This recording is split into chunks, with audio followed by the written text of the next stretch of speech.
కడపలో సంచలనం సృష్టించిన దస్తగిరి హత్య కేసు దర్యాప్తులో పోలీసులు వేగం పెంచారు. ఈ కేసులో 13వ నిందితుడిగా ఉన్న మాజీ డిప్యూటీ మేయర్ నిత్యానందరెడ్డి భార్య బండి దీప్తిని పోలీసులు సుదీర్ఘంగా విచారించారు. తన న్యాయవాది సమక్షంలోనే పోలీసుల ఎదుట హాజరైన ఆమెను హత్య కేసులో ఇప్పటికే అరెస్ట్ అయిన నిందితులతో ఉన్న సంబంధాలపై ఆరా తీస్తారు. దాదాపు గంటన్నరకు పైగా సాగిన ఈ విచారణలో పలు కీలక అంశాలను పోలీసులు సేకరించినట్లు సమాచారం. ఈ హత్య వెనుక ఉన్న అసలు కుట్రదారులెవరు, దీప్తి ప్రమేయం ఎంతవరకు ఉందనే కోణంలో విచారణ కొనసాగుతుంది.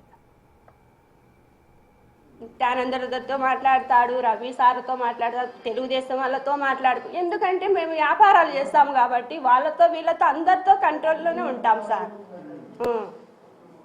వ్యాపారాలు అన్నాక వాళ్ళతో మాట్లాడతాం, వీళ్ళతో మాట్లాడతాం. ఎవరి బినామీ కాదు మేము. ఆయన కష్టపడి సంపాదించుకునే ఆస్తి అది, ఎవరి బినామీ కాదు. 4-5 మంది వచ్చినారు అప్పుడు ఇంటి దగ్గరికి. కత్తులతో వచ్చినారు. మా చేత ఏం లేవు, రాడ్లు కత్తులు వాళ్ళ కాడున్నాయి, మా చేతిలో ఏం లేవు. మేము మా చేతులారా మేము ఎంపలాడినాము. వాళ్ళు రాళ్ళు ఎత్తి కత్తులతో పోట్లాడినారు. వాళ్ళకు దెబ్బలు అన్నా మాకు దెబ్బలు తగిలినాయి. రిమ్స్కు పోయి మీరు కేసు పెట్టాలి, కేసు అవుతుంది వాళ్ళు చెప్పింటేనే మేము పోయినాం ఆ టైంలో.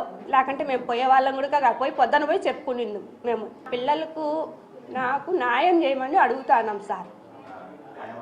న్యాయం అంటే మాకు మా భర్తను ఇంతగా హింసించిన వాళ్ళకు కూడా శిక్ష పడాలా అని నేను